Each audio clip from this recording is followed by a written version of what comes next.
Hello, and welcome to the Hidden Archives podcast. I am your curator and host for tonight's episode, Nicole Clark.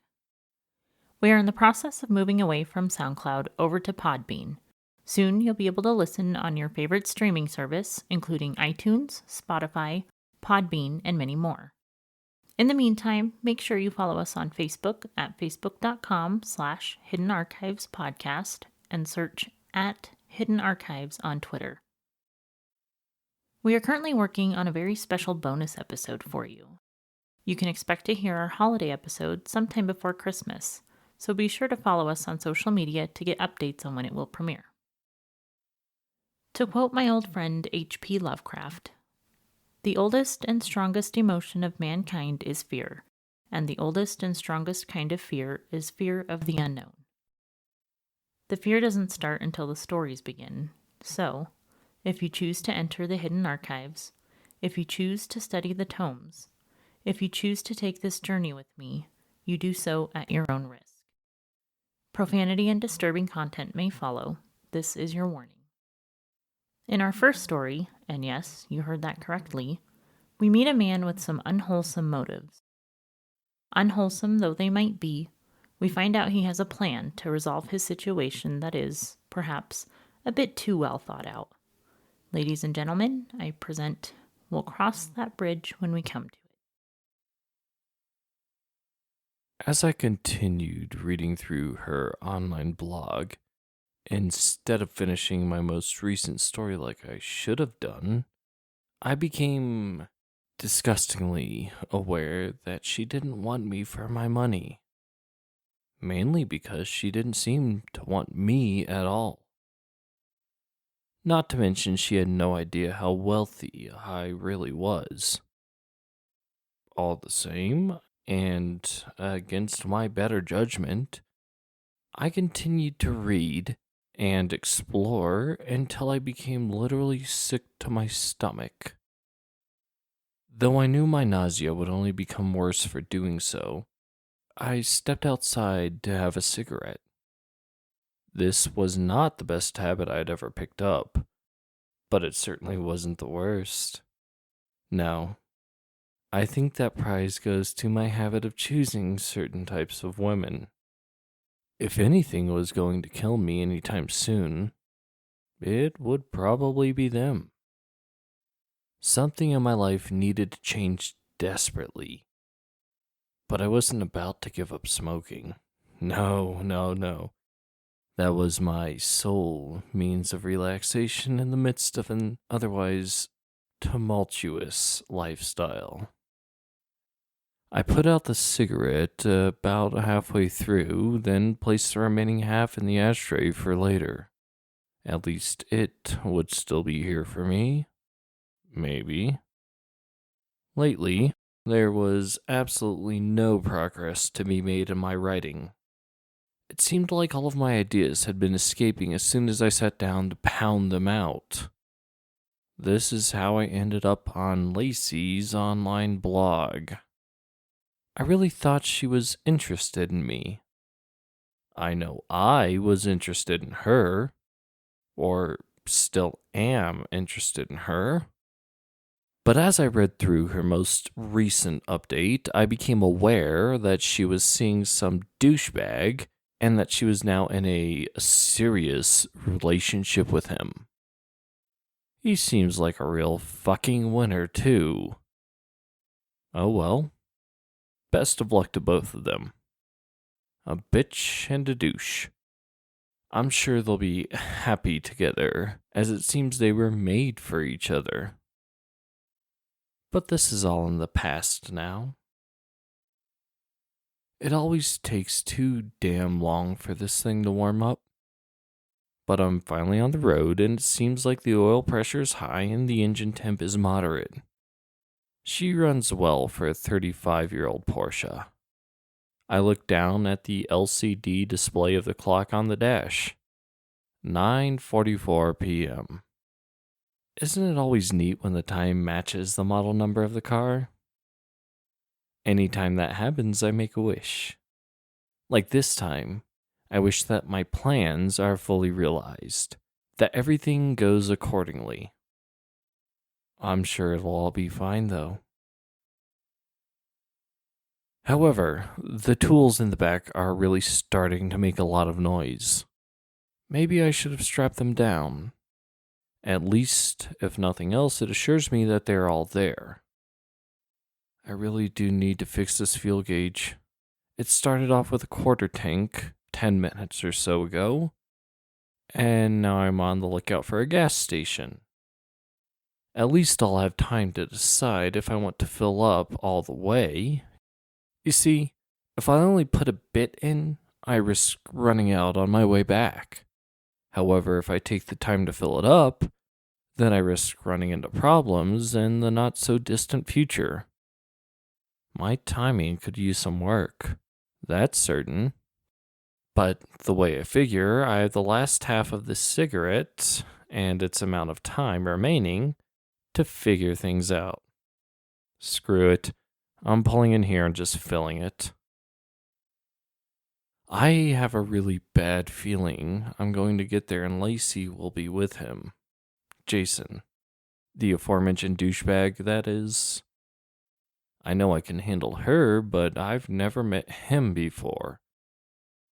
I really hope he is as bad for her as I imagined, because that would mean he just isn't there. If that turns out to be the case, then my job is simple. I just have to follow the plan in a timely manner and get out before anything surprising can happen. She isn't expecting me, so I have that element working for me. Hell, she'll probably think it's him when I pull into the drive, and she'll welcome me with open arms. Or legs in her case.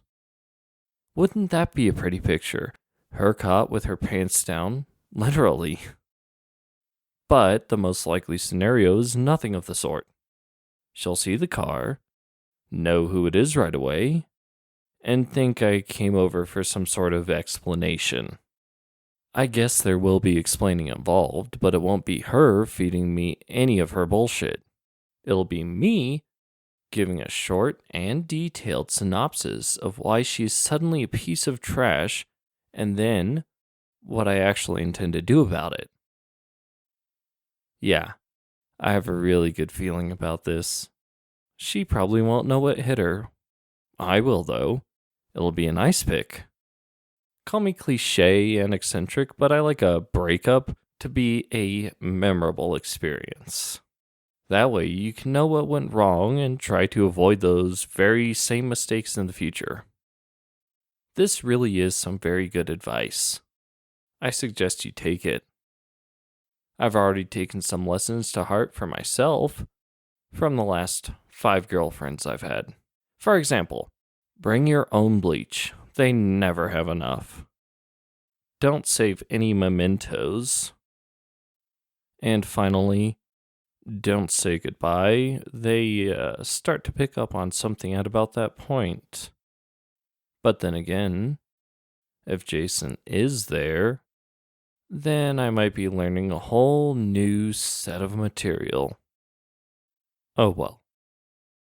We'll cross that bridge when we come to it. I shouldn't have to actually say this, but if one of you dear listeners has a friend named Lacey who hasn't responded to texts lately, you might want to consider popping in to check on her. Our next tale tells of a man who is maybe not so good at planning as our previous character. Let's hear what happens to him in Something to Think About.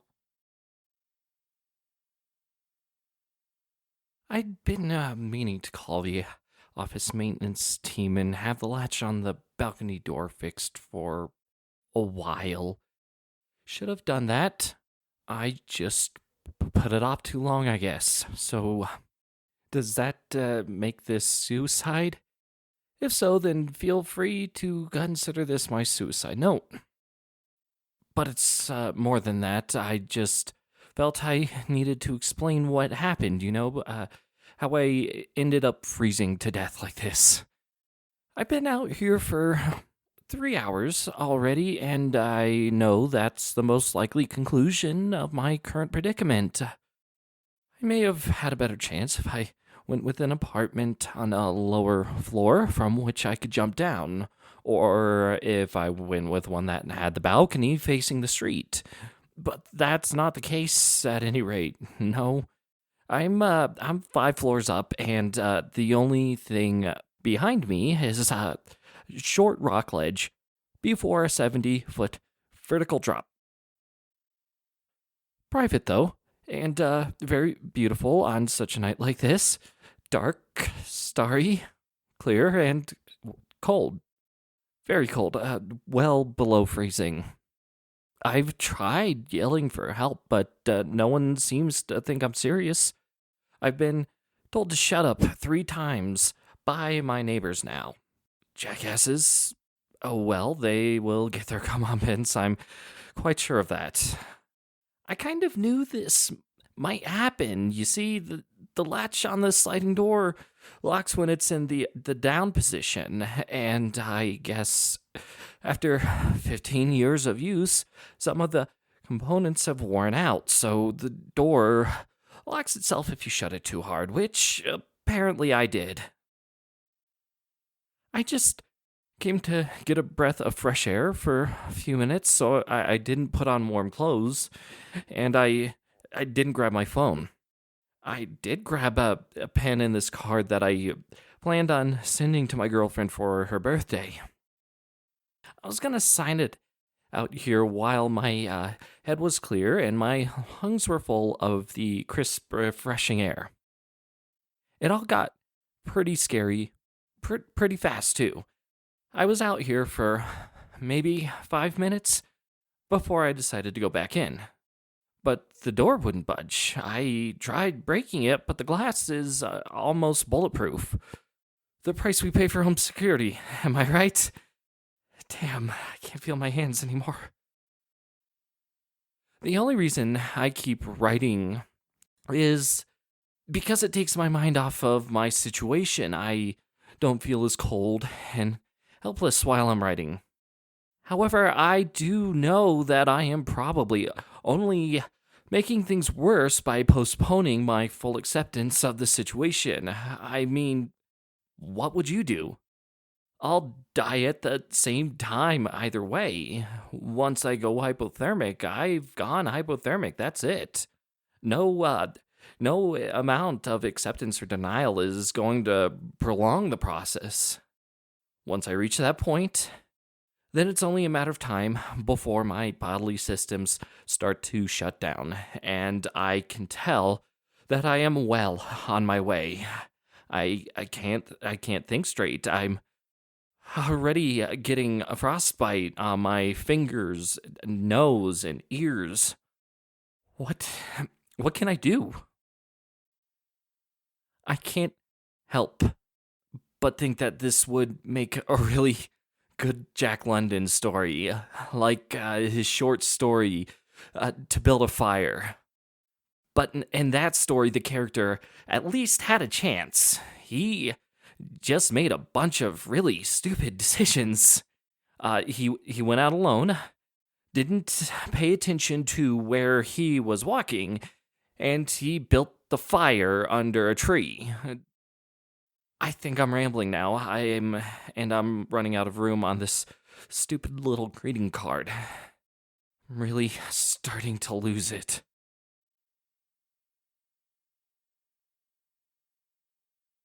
Sorry, I kind of blacked out there for a bit. Don't know where I went. I just sort of took leave of my senses. I can barely hold the pen anymore. It's by sheer willpower that I continue to write. But as I said, it helps take my mind off. Fuck! It takes my mind off of thinking a way out. God! I could have swung myself onto the patio below me, or at least I could have tried.